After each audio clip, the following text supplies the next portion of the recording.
Kami masih undang Anda, pemirsa, bagi Anda yang bergabung bersama kami di 02220047774 masih dengan tema kita di sore hari ini, Siaga Cegah Banjir di Kota Bandung. Pak Joko, Pak Teddy, sebelum kita lanjutkan perbincangan, kita akan ajak pemirsa terlebih dahulu melihat video tayangan di mana memang seperti kita ketahui hampir dipastikan bahwa di kala hujan besar terjadi sejumlah kawasan di Kota Bandung disergap banjir. Lantas, seperti apa pendapat warga dengan kondisi ini? Berikut kami miliki video tayangannya untuk Anda.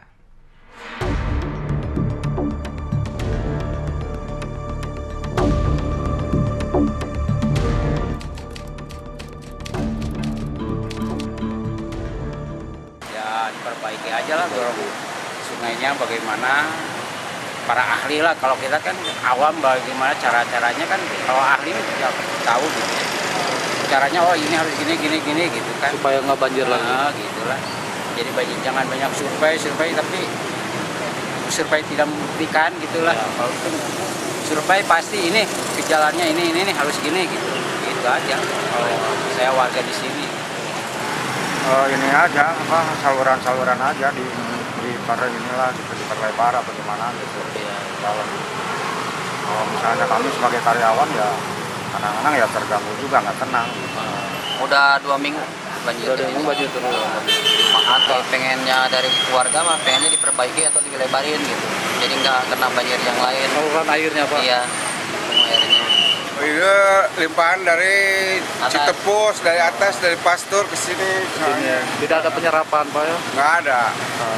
Terus gorong-gorong gimana di sini, Pak? Gorong-gorong kecil, nggak ada. Gorong-gorong masuk ke sini, larinya ke sana lagi. Balik lagi. Balik lagi. Pak. Ya harapannya itu kalau bisa sama Bapak pemerintah diperbaikilah supaya jangan banjir terus. Dari Bandung, Hendy Rustandi, MNC Media melaporkan. Baik, jadi dari beberapa warga tadi mengatakan juga sebenarnya ini adalah saluran air ya, Pak Joko dan Pak Teddy. Kita akan bahas, tapi kita akan kembali sapa penelpon terlebih dahulu. Halo, selamat sore. Ibu Ina. Selamat sore, Ibu Ina, Kebon Kalapa. Baik, Ibu Ina, silakan pertanyaan Anda, Bu. Ya, ini saya 2015 kemarin sampai saya di aliran daerah Citarik kan. Ini di daerah Kebon Kalapa, di aliran Sungai Citarik, sampai itu rumah-rumah ke bawah banjir. Gimana itu caranya? Kan itu saluran selokannya, sungainya itu banyak pasirnya. Katanya, kata Bupati itu mau dikedupan dari sana, dari Sorea, dari Haur Syukur. Ini kan kenyataannya belum. Kapan dilaksanakannya gitu supaya di daerah Citarik nggak banjir lagi gitu. Bu, 2017 ini atau kemarin terakhir 2016 bagaimana Bu kondisinya? Apakah kembali terjadi banjir tersebut? Iya, enggak, itu cuma sedikit, itu agak surut gitu. Artinya lebih membaik ya, Bu ya? Ya, membaik. Tapi sekarang kan hujannya cuma 2 jam, udah naik lagi gitu. Baik. Gimana caranya? Ya, supaya itu kapan dari Pak Bupati mau dikeduknya di sungai itu. Masih lama kan enggak? Baik, terima kasih Ibu Ina. Baik, selamat sore. Kita tanggapi dulu Ibu Ina sebelum tadi ke video tayangan begitu ya. Jadi sebenarnya ini dikatakan sebenarnya ini lintas kerjasama antara kabupaten, juga koordinasi harusnya ya antara kabupaten dengan kota dengan Sungai Citarik begitu tadi dikatakan. Ini bagaimana? Ya, terima kasih. Ya, betul tadi yang disampaikan oleh Pak Joko ya, bahwa kita itu di sini harus ada kerjasama lintas sektoral dengan Kabupaten Bandung Barat, kemudian Kabupaten Bandung, provinsi itu harus bahu-membahu untuk menyelesaikan masalah banjir ini. Karena tentu saja ini ada keterkaitan air dari hulu pasti itu lari ke bawah. Tapi sejauh ini bagaimana untuk sejauh ini memang kami khususnya di Kota Bandung terutama memelihara drainase, dalam arti bahwa seperti tadi yang disampaikan oleh Pak Joko, betul sekali bahwa Kota Bandung ini sekarang menerapkan infrastruktur hijau. Nah, infrastruktur hijau itu bagaimana caranya membenahi banjir, kemudian pembenahan infrastruktur juga harus melihat dari berbagai aspek. Gitu. Ke depan kami juga akan menata tidak saja Sungai Citepus, Sungai Citarik dan juga Sungai Cikapundung yang bersih dan hijau, jadi ramah lingkungan. Dan ini kemudian bisa termasuk dijadikan juga sarana wisata. Mudah-mudahan tahun ini terwujud. Kemudian seperti yang tadi disampaikan bahwa seperti di Dago atau di beberapa daerah di Kota Bandung sekarang ini akan dibangun juga beberapa drainase dan trotoarnya, dan pesan Pak Wali itu memang kita harus menerapkan bahwa ramah terhadap difabel, kemudian ada tamannya, tali airnya terpelihara dengan baik, ada tempat duduk, kemudian ada PJU klasik, dan ada taman yang mudah-mudahan saja itu terwujud. Dan itu di samping untuk mencegah banjir, kita juga bisa melihat dari sisi keindahannya. Jadi bukan hanya normalisasi sungai begitu dengan pengerukan tadi? Ya, tentu itu pengerukan sungai. Setiap hari kita mengeruk sungai, dan Pak Joko ya seperti kita lihat kalau mengeruk sungai itu tiap hari itu Kota Bandung tuh mengeruk sampai 3 truk setiap hari itu, 3 truk di berbagai sungai. Dan itu kami tidak bosan-bosannya untuk mengeruk pembersihan sungai di daerah aliran sungai, karena terbayang Pak kalau misalnya 1 hari saja kami tidak mengeruk sungai, itu akan terjadi sedimen dan sampah yang sangat banyak. Gitu. Itu tiap hari kami lakukan.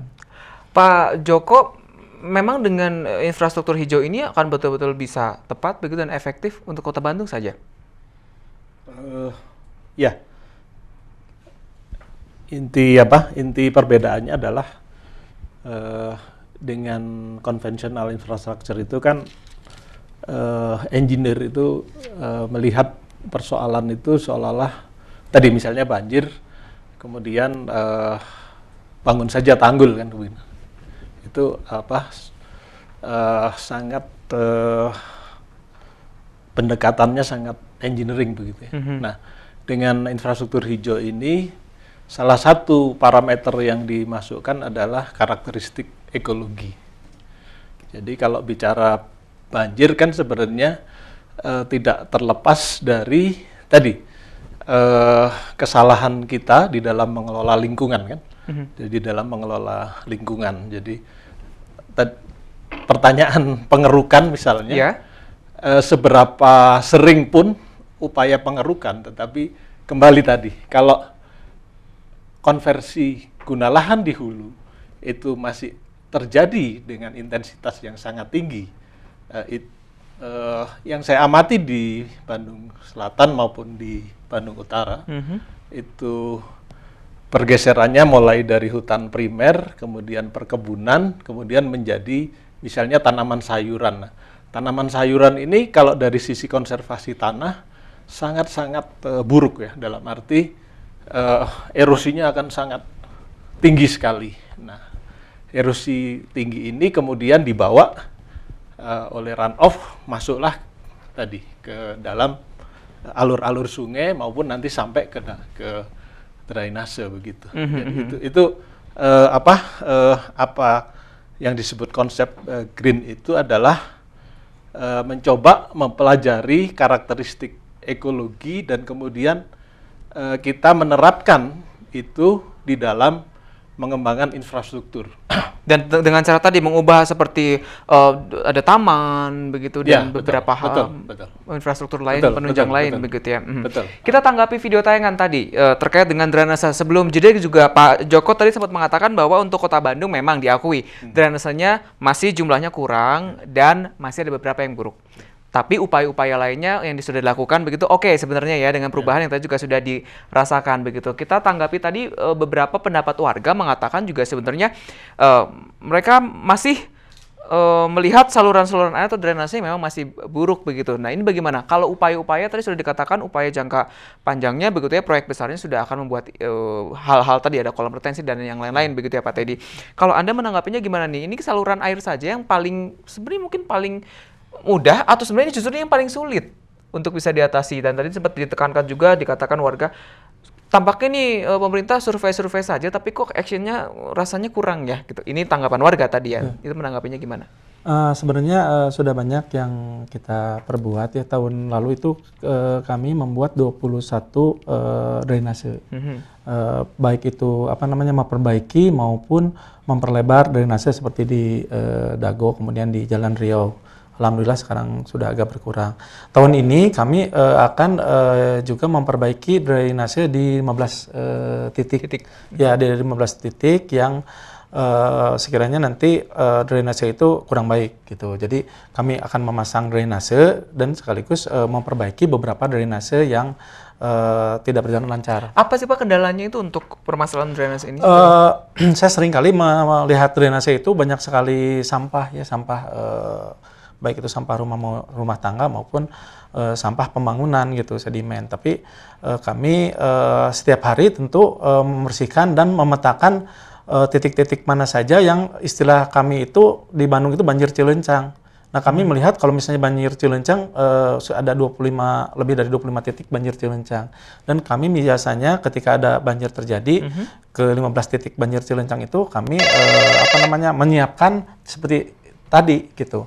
Satu orangnya untuk membersihkan, kemudian membawa pompa juga, menyedot air juga. Nah, itu kan jangka pendek. Tapi kalau nanti jangka panjang baik, kita tahan terlebih dahulu jangka panjangnya. Mohon maaf, kita sapa kembali penelpon. Halo, selamat sore.